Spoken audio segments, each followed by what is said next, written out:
battlefield. His father was a surgeon, and Letterman followed in his footsteps, graduating from the Jefferson Medical College in 1849, and he became assistant surgeon in the Army Medical Department the same year.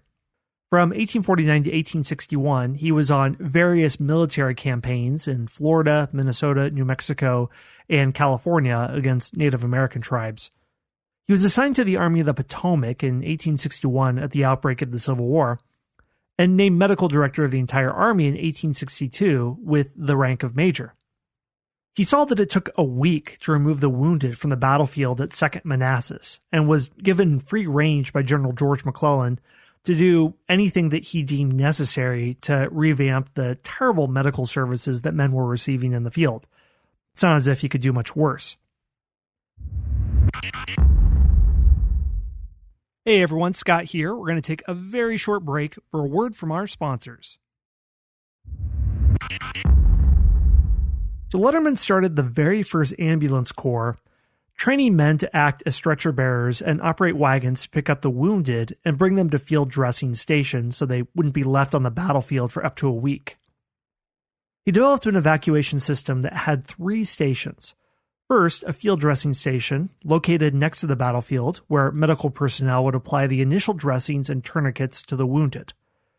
Second, a field hospital located close to the battlefield, usually in barns or homes where emergency surgery could be performed and additional treatment given. Doctors here at these hospitals were very effective at amputations, and they'd perform dozens or even hundreds of them after a battle. There have been archaeological ruins of a combat surgeon's pit where they would throw discarded arms or legs. And this sounds terrible, but most soldiers would be knocked out by ether or chloroform. And combat surgeons, who essentially had a hacksaw, were very effective at cutting fine cuts through bones as quickly as possible. The third stage was a large hospital. This would be located away from the battlefield and provide facilities for the long-term treatment to patients. As the Union Army penetrated deeper and deeper into the South, and they were away from traditional Union strongholds and conquered towns, buildings would be refitted as places to treat and house the diseased and wounded. And different buildings were set up according to this 3-tier system, particularly the last 2 parts of the 3-tier system. The success of the ambulance corps was proven very quickly. At the Battle of Antietam on September 17, 1862, there were over 23,000 casualties, but medical personnel were able to remove all of the wounded in only 24 hours. His system worked in larger battles even though it was strained more, with the 12,000 casualties at Fredericksburg and the 14,000 Union wounded at Gettysburg. In March of 1864, the system was adopted by the U.S. Army by an act of Congress. After serving for a brief period as the inspector of hospitals, Letterman resigned from the Army in 1864, and he continued working in San Francisco, serving as a coroner from 1867 to 1872. Well, even though the system was revamped and you would get off a battlefield faster, that still doesn't mean that things weren't horrific. Here's an account from the Union wounded left behind at the Battle of Chancellorsville. Specifically the account of Rice Bill of the 123rd New York. Before dawn on May 3, 1863, he grabbed his rifle musket as he lay anxiously in a line near the crossroads of Chancellorsville, Virginia. When the sun rose, he wrote, "Never was there a more beautiful sunrise, not a cloud in the sky," and he wrote this years later. It seemed to me like sacrilege that such a sacred day should be used by men to kill and maim each other. After the battle, he was wounded and abandoned by the retreating Union Army. He spent the next week as a Confederate captive. And his account gives us an idea of what it was like to be left on the battlefield in the Civil War. Bill had been shot twice in the Confederate assault that eventually broke the Union line surrounding Chancellorsville on May 3rd. The first bullet entered his right cheek and glanced his jaw and exited his neck. The second punctured his left hip and ripped through his back, leaving him a mess. For the rest of the day and into the next, the Union wounded around him lay where they had fallen. Most of them were quiet, saying little, he recalled. All were weak and helpless from loss of blood and seemed to have little interest in what was going on around them. Well, despite the revamping of the ambulance system, there was still a lack of medical care. No federal surgeons had remained on that part of the field. John Larman, a musician, not a combat medic, from Company 1, did stay behind to care for the wounded. Although he didn't have any knowledge of medicine, he did his best to keep the men comfortable. The musician scrounged for food throughout the day from abandoned haversacks and spread blankets over those that couldn't move themselves, and he washed caked blood away from dirty wounds. The following afternoon, a Confederate officer finally directed that all the surviving wounded be moved to a central location on a cleared elevation called Fairview, only a few hundred yards from the Chancellorsville intersection. There, a cabin, riddled by shot and shell from the day's fighting, became the center of a colony, as it was called, of more than 500 wounded men. Larman was now assisted by Chaplain Thomas Ambrose of the 12th New Hampshire. They continued to do what they could to make the wounded more comfortable, but many of the more severely wounded died because of a lack of medical care. Bill remembered an awful odor began to arise from the dead horses and men that lay around the makeshift hospital as time went on, and the stench became unbearable. Union surgeons finally arrived on the morning of May 5th under a flag of truce. They set up an operating table using a pantry door, taken from inside the log cabin, propped up on 2 barrels, and began the work of operations in front of many of the wounded. Bill wrote, as each amputation was completed, the man was carried to the old house and laid on the floor. The arm or leg was thrown on the ground near the table, only a few feet from the wounded who were laying nearby. That afternoon, a thunderstorm erupted. There was cold rain that fell for the next 24 hours. Bull wrote that the conditions of most of the wounded was deplorable. Most of the men didn't have tents, so they were lying in full exposure to the storm and shivering under soaked woolen blankets. Bull remembered their suffering as they lay half covered with the yellow mud and water. The rain stopped the next day, but men continued in their suffering.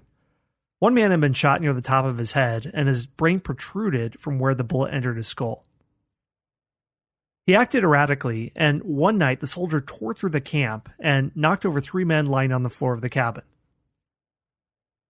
The stitching and sutures of those who had recently had their limbs amputated were torn open, and 3 soldiers bled to death before any surgeons arrived to help. On May 12th, Bull and the other prisoners were informed that a federal ambulance train was on its way to take them back across the Rappahannock River to the Union lines. There was a faint cheer among them, and those who survived for those 9 days were taken into various army camps. Rice Bull himself recovered from his wounds, and he returned to his regiment in the fall of 1863. So even though in the Civil War there was improved evacuation of the wounded from battlefield, it was still not perfect. There were many that still had to wait for days and days and days to receive any medical attention. In the Civil War in the North, there were well-ventilated, multi-pavilion-style hospitals that were built in major cities to accommodate the wounded who were able to get away from the major sites of battle. Each one could accommodate up to 3,000 patients. Letterman's ambulance corps was effectively functioning, and wounded were able to be removed to these hospitals from battlefields. Tent hospitals were prepared and set up at the battlefield, such as Gettysburg. By the war's end, there were 204 Union general hospitals with nearly 140,000 beds. During the war, over 1 million soldiers received some kind of care in Union military hospitals, and perhaps a similar number in Confederate hospitals. Let's jump ahead about 5 decades to World War I and to see how the experience changes and if it's much improved over the Civil War. Medicine has advanced, but the scale of World War I is also on a completely different level from the Civil War. And even though technology had changed much in World War I from previous centuries in battle, the experience of being wounded in battle had changed very little over the centuries. The soldiers on the Somme and other World War I battlefields experienced disorientation, terror, and fear of death. Soldiers on the battlefield lost consciousness or were disoriented by explosions of huge shells or the impact of bullets and artillery fragments on their bodies. When soldiers would open their eyes, they'd want to determine, first of all, how long they'd been unconscious and try to locate their watch, if they had one, or if it survived. Soldiers injured on the battlefield often had to wait for hours for medical aid to reach them. Soldiers in World War I received some training in first aid. They'd reach around to pat around their body to see if they had been injured or shot, or if a part of them was damp from blood. If they could, they'd take a field dressing, which was an absorbent cloth pad attached to a bandage, which is still issued to all soldiers out of their top pocket, and apply it to their wound. If possible, they try not to cry out from pain because if an unfriendly were nearby, they could be wounded again. Help came from stretcher bearers. They'd find wounded soldiers, sometimes by listening for their cries, and carrying them to safety. Stretcher bearers went to the battlefield under heavy fire, had no weapons, and had to focus on the wounded instead of keeping themselves safe. One of the first things a stretcher bearer would have to do is get the casualties to be quiet. They had to shush them and assess and treat them. When they decided the soldier could be loaded safely onto the stretcher, then they stood up and began to move, first to the aid post behind the line and then to the field hospital. But battlefields in the Western Front were very difficult to walk over. Some of them were thick with mud or shell holes or barbed wire. The same things that made it hard for soldiers to go across no man's land made it difficult for combat medics to reach injured soldiers. Once at field hospitals, casualties then received treatment for their wounds. As the war went on, more soldiers had their limbs amputated. And sometimes doctors would do more amputations in a single day during the war than they would an entire year in civilian hospitals. The first person a soldier would meet upon waking up at a hospital, and perhaps they'd have an arm or a leg missing, perhaps they would be missing an eye or even be blinded, would be a nurse who worked in the field hospital. They would wait for a patient to regain consciousness after surgery and explain what had happened, that they lost a leg or an arm or their eyesight.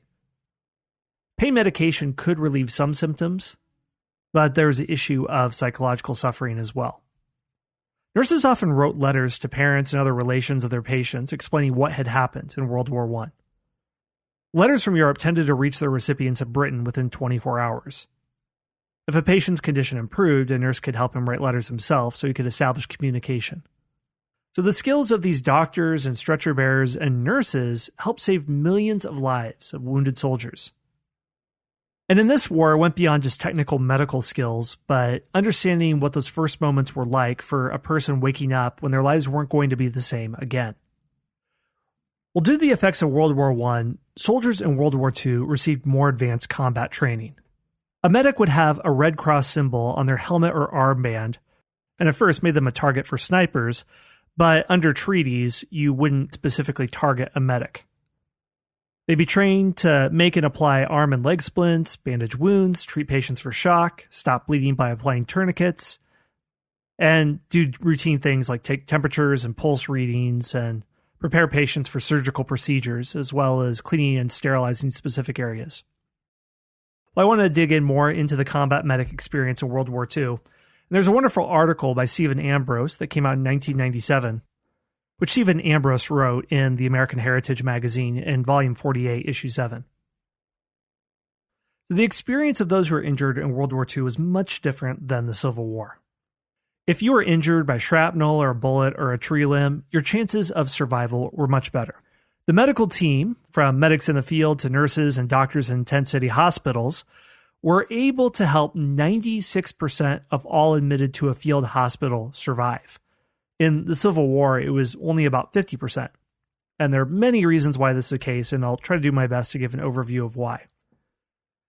Part of the improvements were due to advanced surgical techniques and new drugs, but also a better organizational system for those who had to get the wounded into a hospital before it was too late for nurses and the drugs and surgeons to do their work. These were the medics.